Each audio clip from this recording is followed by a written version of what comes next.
Good morning, everyone, on screen, but also live here. It's an absolute privilege for me to be here on stage, and I have to say that I absolutely enjoyed the morning so far, particularly the opening and the panel, the recent panel, I found really strong.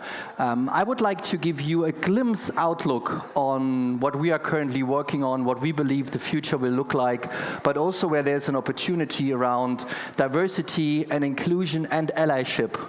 And this is also why I'm here today, because I define myself as ally when it comes to diversity and inclusion. I'm really happy to see also some ally faces here in the room.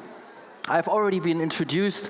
I'm leading our Central Europe region, including also lovely Austria. And I said it already, I consider myself as an ally, not only today, but each and every day, because there's still a long way to go, and I will touch on this. Every 10 to 15 years, we see the rise of a new computing platform. It started, let's say, 13 years ago, 40 years ago, with the Web 1.0, the stationary internet. Then we moved into the Web 2.0 with the mobile internet, and we believe the more decentralized Web 3.0 will be the future, where some of the foundational technologies we already have in place today when it comes to virtual reality, augmented reality, AI or machine learning, voice recognition, and this is what we will call, or we are calling, the Metaverse. But since a lot of headlines at the moment are about the Metaverse, the question is, what is the Metaverse? And this is just our definition. For us, the Metaverse is a set of virtual, three-dimensional spaces, and this is the important one, that are interconnected with each other. So you can easily, with your avatar, which is your virtual ID, can move from one room to another. This also means that there is not one company that is developing the Metaverse. It's many companies, it's many organizations that are developing different worlds that are then interconnected. There are three foundational principles. The one is presence. You will feel like you are with others, close to others, even if you are not in the same room. The second one is interoperability. You can move from one world to another. And the third one is continuity. You can enter one world, then you can leave it, and you can through any device in the world, can enter another world without a break. So finally, it lets you do things that you can't do in the physical world with people you are not physically together with. It's not to replace situations like today, like the people who are in the room, but it's bringing the people that are on screen and the people who are in this room closer together. To give you a better understanding of our interpretation, let's play a quick video.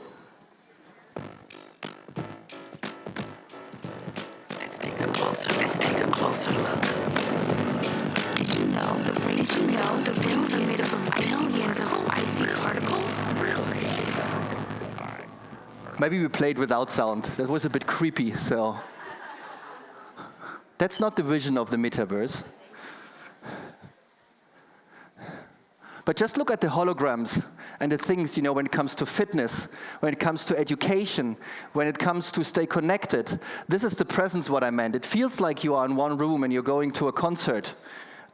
This is a bit of the business world, being in an office, when you are an architect and you take your building and you can easily jump from one room to another. Also for small and medium businesses.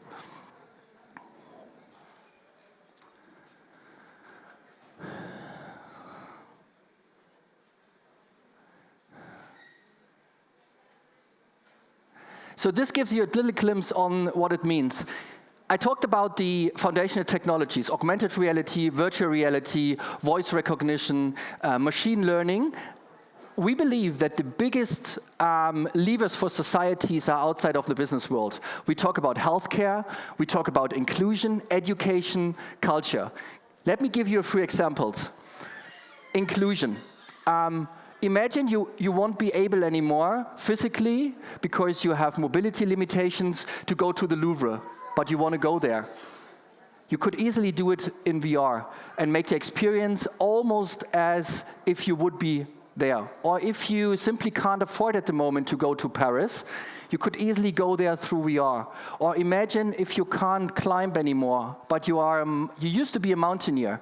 You can, in VR, still climb to the highest mountains in the world without being there. And I recommend you, when you for the first time have this VR headset on, look for National Geographic, the Matterhorn expedition, and you will immediately be transferred on the top of the Matterhorn, which is a once-in-a-lifetime experience.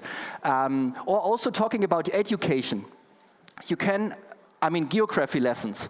We know how the brain works, that, the brain keeps pictures better than text and moving images better than pictures. If you have this immersive experience that you can travel to any place in the world immediately, then also your learning experience will be much better, and we can already see this in various implementations of the metaverse today.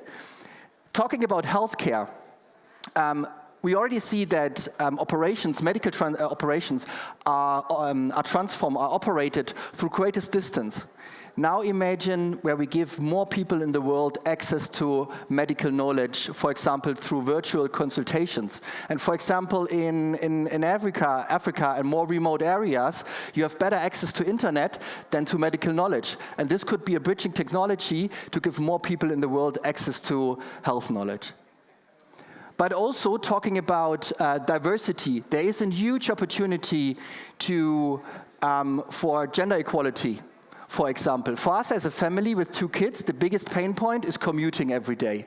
And just imagine you can save 2 hours a day because you do not have to go to the office, but just at a fingertip, you can transfer, for example, your living room in an office. And it looks like an office through a hologram. But then also at the same fingertip, you can shut down the office again. So there are a lot of opportunities which are still sometimes 10, 15 years ahead, but we are fully dedicated to work on this.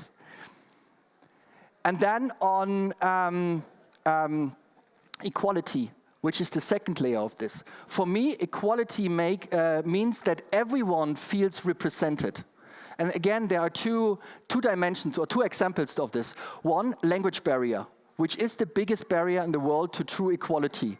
And this is why we heavily invest into machine translation. And we are already pretty good to transfer any live script or to transfer any video broadcast live into other languages. It's still limited to, let's say, to the 5, 6 biggest languages in terms of number of people to speak them, but there will be also more marginalized languages in the future that can be translated real time in any other language. And the second one is reflecting the diversity we have in the real world, also in the metaverse. And that's why, for example, your avatar in the future will have much more opportunities to make it look like you, your hair color, your body tone, the clothes, the things that matter for you can be represented also in the metaverse. And that's why also it is on us, and we have a huge responsibility as Meta to develop with many other organizations together the metaverse. It is a 10-year journey, and we are partnering closely with non-profit organizations, with academia, with civil rights groups to build this together, because it makes a difference whether a program is being coded by 10 male people, or it's coded by a diversity of group. This takes sometimes a bit longer, but we know from our research that the outcomes of these decisions are more robust, more innovative, and at the end also from a business point of view, more successful. And that's why we also gave ourselves the ambition in 2019, 50 and 5. So by 2024, we want to have 50% of our workforce coming from marginalized communities. And yes, in tech, this includes women, because and we just had in the panel a conversation about only 18.5% of tech professionals in Europe consider themselves as female, and we have to change this collectively.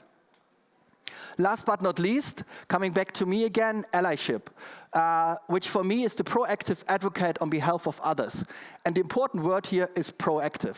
And you can't imagine how often I talk to CEOs, and they all tell me about D&Y is super important, and look at our wall. There is great slogan, great sticker, and then they consider this done.